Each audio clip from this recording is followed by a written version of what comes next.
I'm just looking for fun filters right now while we wait for... Oh, no, that's terrifying. And they all talk? No, that's not good. I don't like that.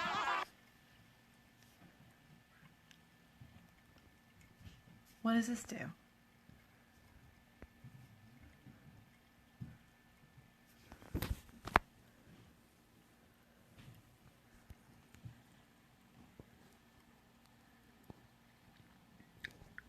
That's cute. That's fun. I like this. Baby shark, do-do-do-do-do, baby shark, do-do-do-do-do, baby shark. Mommy shark, do-do-do-do-do, mommy shark, do-do-do-do-do, mommy shark, do-do-do-do-do, mommy shark. Daddy shark, do-do-do-do-do, daddy shark, do-do-do-do-do. Oh no, I don't want this. I don't want this. I want none. I want none of them. Awesome. Hi guys. It's funny, one person probably came in on that when I was doing the baby shark do and immediately left the chat. Like as soon as they saw that, they left. I'm Danielle, and I'm going to be reading some work for you today. Before we get started, I wanted to talk about my pajamas, since this is Poets and Pajamas. And these pajamas are pink, which is not my favorite color, but I really like the pajamas. And they have little like hens and chickens on them. Like these have little galoshes on, and this is holding a little umbrella. They're very sweet. And then I looked at the tag after I bought them, and they're called spring chickens, and it killed me. So, yeah, I needed them in my life, basically. I live in Utah currently, so it's still bright outside. I understand that a lot of you are probably watching from the East Coast. This is Coconut LaCroix. I understand that a lot of you are probably watching from the East Coast, which is where I'm from, which is wonderful. I'm originally from Boston. Yeah, and so I figured I'd start reading a few poems, and I'm going to try to, like, prop this phone up. It's charging. Let's take the charger out. Awesome. And if you have any questions while I'm reading, like, please let me know. Awesome. Okay. Something like a rabbit. Here is a clinking, an emptying, an undone coming. This energy of mine alone is a closed door. Such smoothness, out of my body, something breathes into unreliable space. The cold, it bites at the stomach. I swallow the mess of me somehow, sanguine-soaked and pulp. 2 hands against this door, 2 hands carving into. Marrow of bone break against me. It is something empty I have swallowed. I am coursing vein. I am an avenue of flat breathing, glassed and shallow. This door is a tidal flat, neither terrestrial nor aquatic. And what is the color of ice, of smoke? I let blood fashion new constellations, make a feral dog from a modicum of luminous spheres. I feed it hard metal. I let the thing of me continue to bite. I'm just readjusting, sorry. Okay.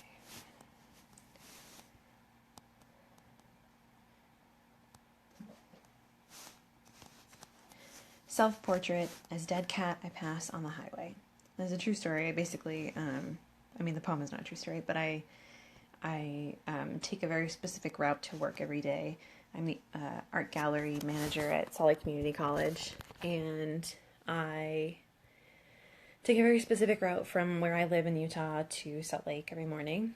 And on this route, there was a cat, a dead cat, unfortunately, that was kind of just chilling on the road like roadkill, which is kind of sad to see like a domestic animal like that. But all animals are important. It's Earth Day. All animals are important. But all animals are. It's important also like recognize the life cycle. But yeah, self-portrait as dead cat I pass on the highway.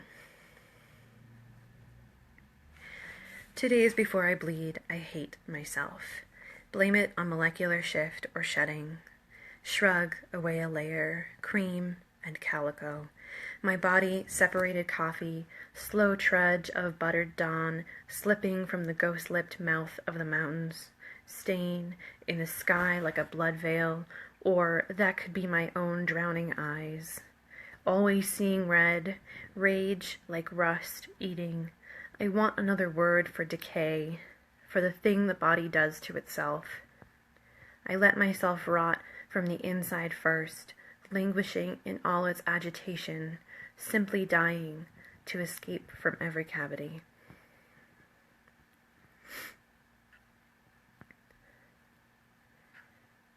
In the manuscript that I've been submitting actively for about a year, it's wonderful. It's been a semi-finalist and a finalist and a bunch of stuff, and that's always really wonderful. But the longer poems are punctuated by shorter, prose poems, which is really interesting. And I really love those. I'll read one right now. Stunted. He's said to have been brought back twice. In the water, everything around him was blood falling from the ear. It moves a little slower now. And so it's just, a couple of short little lines that punctuate the manuscript. When I was living in Chicago, I was attending the School of the Art Institute of Chicago for grad school, and so I had access to the Art Institute of Chicago, the museum, all the time. It was free, and it was open, it was wonderful, and I saw an exhibition in which an individual had been photographing or pulling photographs from newspapers or from publications of people who had been jumping off of buildings, and I also had a really incredible fear of somebody pushing me in front of a train. More than once, there was, some sort of there was a man who would approach me with rather erratic behavior, and I'd be and he'd get super close, and my fear was he's gonna push me in front of the train, and so after I sort of developed this paranoia, probably from watching House of Cards too, spoiler alert. And seeing this exhibition and really understanding, the kind, or aiming to understand the kinds of things that would lead one to want to jump off a building, or lead one to not even be pushed in front of a train, but to push oneself in front of a train. This poem was sort of like a rumination on that. This poem is called Burn.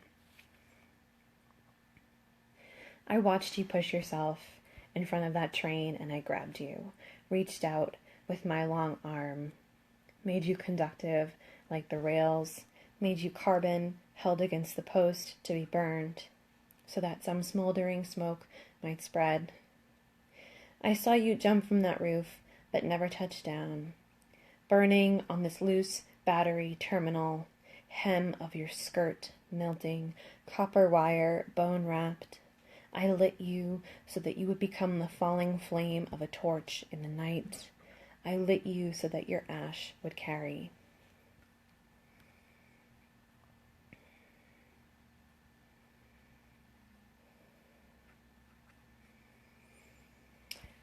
This next poem is called Fig Tree, and I wrote it as a contrapuntal, so it can be read a few different ways. We had just buried my grandfather. This could have been the easiest part, to cover the suffer, bending thin, dried leaves to make a crown. Of course, we grieved together. The fig tree belonging to hardened earth, accepting the dirt and all of its roots, deeply knotted, sapling, a layer of hay, a layer of soil. This is how we kept the body warm. The loss of such sweet fruit left us hungry. We had just buried the fig tree belonging to my grandfather. Hardened earth, this could have been the easiest part, accepting the dirt to cover the suffer, and all of its roots deeply knotted. Bending thin, sapling, a layer of hay, a layer of soil, dried leaves to make a crown. This is how we kept the body warm. Of course, we grieved the loss of such sweet fruit together, left us hungry.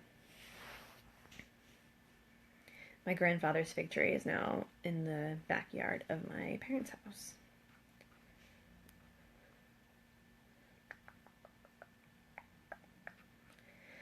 When I was in grad school, I was sort of in a phase where I was really understanding and learning more about form and formal poetry, and I challenged myself to write a sestina.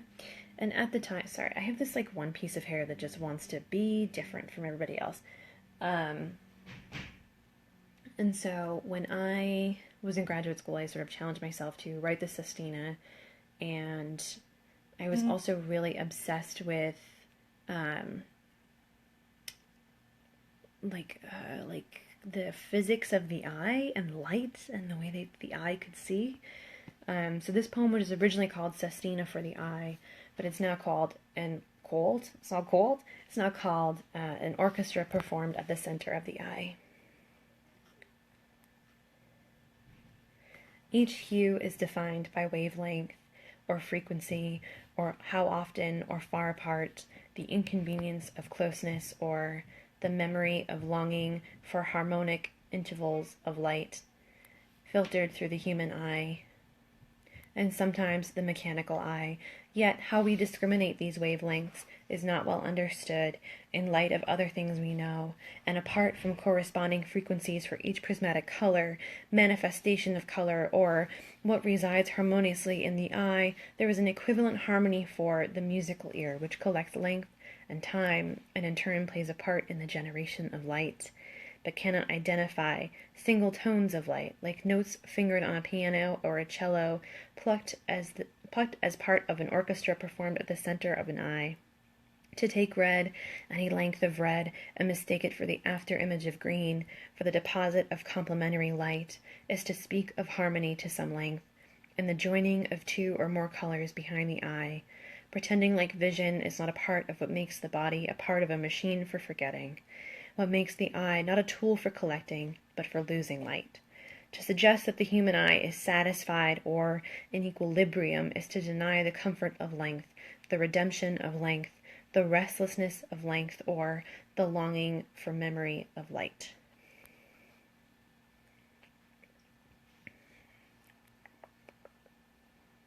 I'm going to plug my phone in really quickly because I feel like it's going to die. There we go. Back.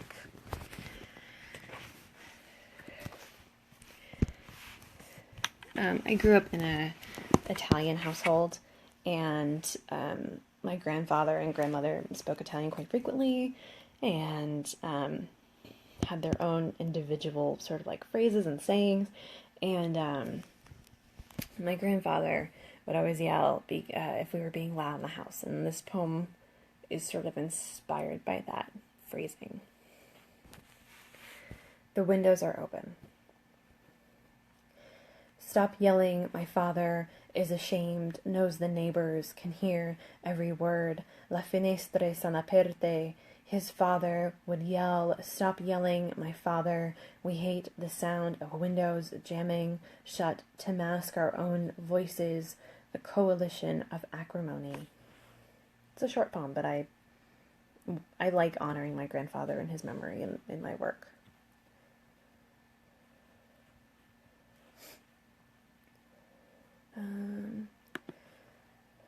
Better than Chicago. And this might be one or two of the last poems that I read. Better than Chicago. This morning I woke from a dream in which I said I'd never leave Chicago. What could be better than Chicago, than architecture and mustarded hot dogs and constant whir, song of the city of catcalls and men, following me onto the bus or off of the bus or standing too close, waiting for the bus. Maybe Chicago is just one big bus where a man looks you in the eye and lays a knife on his lap. So many eyes, like one big potato. Maybe Chicago is just one big potato. What could have more gaze than Chicago? More sight, more survey. A black rat ran into my black clog and I passed it off as reunion of shapes and sizes. It just wanted to meet something that looked like him and wouldn't pose a threat.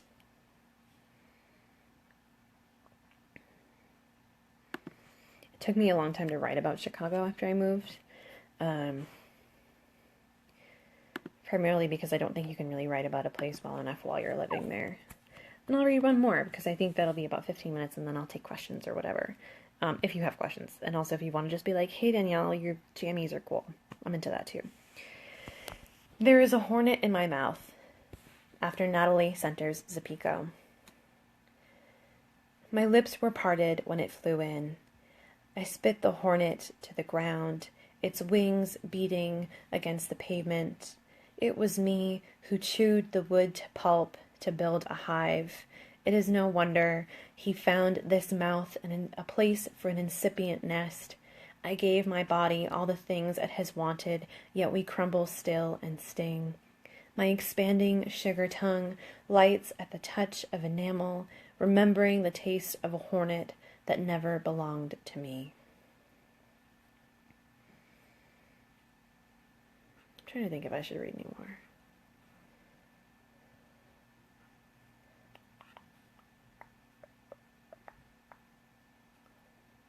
Oh, I'll read one more, and it's a long poem. It's like a multi-page, multi-part poem, but it's not going to take forever to read. And I'll read this and have it be my last poem. What grows inside of us will barely be preserved. You let this surplus become fossil, petrified, identified, record of tremor whispers you've never seen the surface from underneath before. Cliffs wash out along a western shore, a whole organism preserved, hard parts, partial remains in a nearly unchanged condition, indicating how quickly we are buried. Ocean falls into me, breathing is labored, at least there is still air. Each time a tempest gathers, the sea song assembles. Everyone is careless with the body until they are dusting off another. Your discarded cave is the only evidence we have.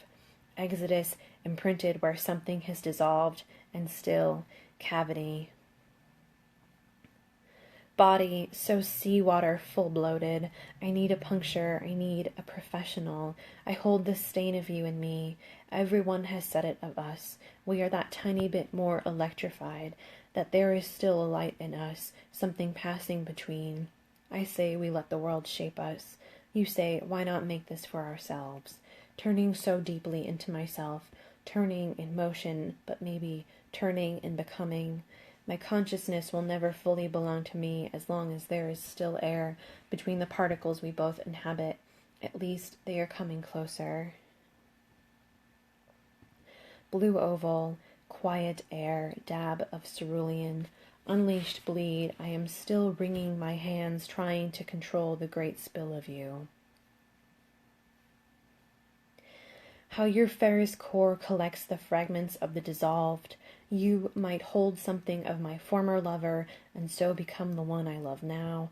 How diluted are we? How magnetic? How many bulls could I have loved, now in a departed state? Another deadlock with faith, yet I am saying thank you 10 times under. You, Andromeda, closest but still a fractal tessellation. Everyone has said the 12th house holds my surrender. A black hole looks like a blood cell. At least there is still air. Okay, that's it for poems. I'm open to questions, and if this light behind me gets to be really annoying, just let me know. Hi Kim Harvey, thank you so much. That was you're very sweet. Thank you so much for saying that my pajamas are cute. I really like them. My little spring chicken pajamas. They're my favorites. Yeah, it's also, it kills me that this is, it's 7 p.m. Eastern time that this is live, but it's 5 p.m. in Utah, and so, I had to, like, quickly change out of my regular clothing to put on some jammies. Yeah. I'm trying to think what I can talk about my work. So yeah, I'm pretty inspired by water, bodies of water. I'm really interested in water, how it holds generational trauma, and how it holds a variety of landscape trauma, and I think some of the themes that run through my work, I'm obviously very interested in death. I think I talk about death quite frequently. Thanks, Sam. That's very sweet of you. Yeah, I think I talk about death quite frequently. I think I talk about, I'm interested in blood and the body. I'm interested in the body and how I'm of the mind that you never really, after death, you never really like dissolve into the earth. I think that you be like your particles and your soul or whatever sort of like internal thing you have gets pushed into the universe, and then it can become someone else, or parts of it get spewed. And I'm of the mind that like the people that we surround ourselves with now, our loved ones, our friends, our family, just by chance, they are all people who share particles with us. So like, you know, if person A passes away, person B and C might share some of their particles, and they might be friends because those particles are shared. And that's a lot of what that last poem was about. Yeah. I'm also really interested, yeah, like I said, in light and the eye, gold and teeth. My mother works at a dentist's office, and teeth have always been so fat. I've never been creeped out by them. I know people have dreams about losing their teeth, which I think means something. I forget what it means. I'll have to look it up. But yeah, it's always been fascinating to me that teeth can be both so reflective and so absorbent, and how they can be such like a status symbol, and how they can, yeah, they're just very fascinating to me. How there's maintenance involved, like everything. Thank you, Sam, for having me. This was great. Let me see if there's another filter we like over here.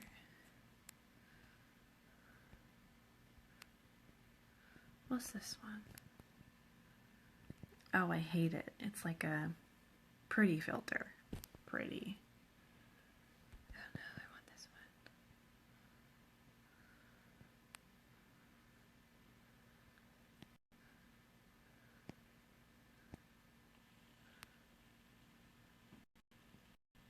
Still terrifying. All of these little things talk.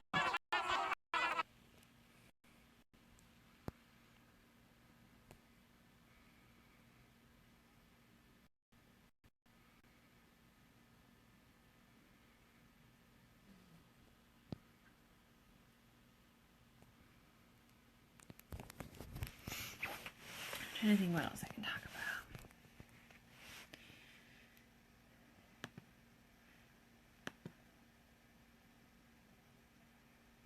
Oh, good question. Thank you for asking. Who am I reading lately, or currently rather? On my nightstand, I have this beautiful humans book. So I'm currently reading Carrie Brownstein's Hunger Makes Me a Modern Girl, as far as like nonfiction. But then like Diana Coy-Nugent has her first book out, and she's a wonderful friend of mine, and God, her work is so freaking good. It is just so good, and this book is gorgeous. I can't get over this book. Oh my gosh. Yeah, so this book is gorgeous. I'm also in the middle of reading Too Much and Not in the Mood, and I'm forgetting the name of the author, but that's also over there. And then I am a fiber artist as well, so I read a lot of books about weaving, which is nerdy. What else am I reading? I am reading Li-Young Lee. I always go back to The City in Which I Love You. That is one of my favorite books. That's one of my favorite poems, like title poems. Who else? Denise Smith. I think Eve L. Ewing is just like brilliant, brilliant, brilliant. Fatima Asghar, I'm excited for her debut book. There's not enough time. I used to, when I was in grad school, I used to do a lot of reviews for Booklist and for the Rumpus and for like a bunch of different websites, and I don't have as much time anymore, which is upsetting, but I try to make time for poetry. I have Pretty much a whole bookshelf devoted for poetry. So, yeah, great question. Thanks, Sam.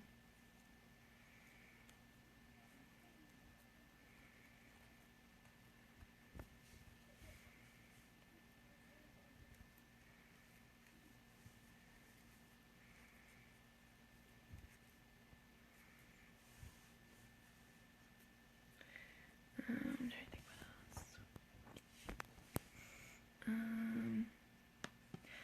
else. Oh, Sam, you're interested in cocktails.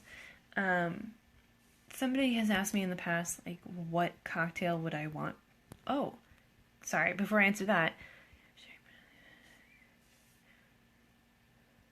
Oh, well, thanks, Kim. That's very sweet of you. Thank you so much. Thank you. Yeah, my grandfather and I were not like exceptionally close, but as part of like the tradition of my family, I feel like a need to honor him, and I often wish that we were closer. So, thank you for that. That's sweet. Somebody asked me the other day, like, what cocktail would you want, or what drink would you want for somebody to sip while reading your work? And my first inclination is always a gin and tonic, just because that's my favorite drink. But I also think like a red, like a Malbec, which is the most basic of red wines.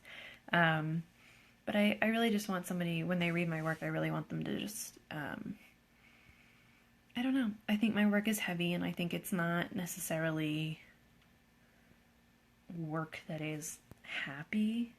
And so I feel like a drink that makes you feel good about yourself and makes you, kind of helps combat the melancholia of the work is probably pretty good.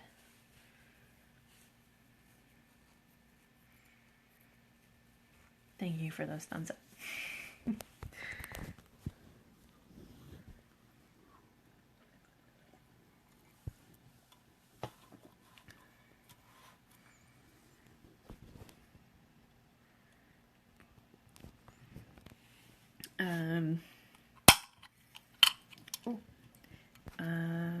Yeah, I'm trying to think of what else. I don't watch much TV or movies, but I like Westworld, and that's on tonight. Quick plug for Westworld. Yeah, trying to think what else. If there are any other questions, speak now.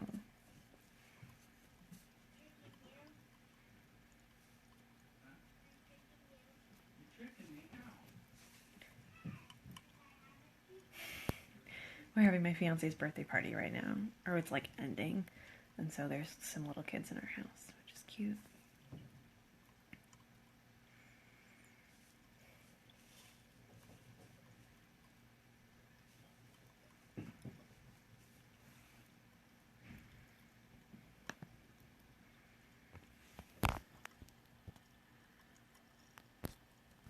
Well, thank you guys so much for watching this live broadcast. It's a super cool idea. Thank you to Poets in Pajamas for having me read. I am super grateful, and I'm excited to keep watching the series. I think it's a wonderful series, and I think it's important to make poetry and poets accessible. Especially if you live in a space where you can't necessarily go to readings all the time, or if they aren't available in your space all the time. Like, Utah, like, is not a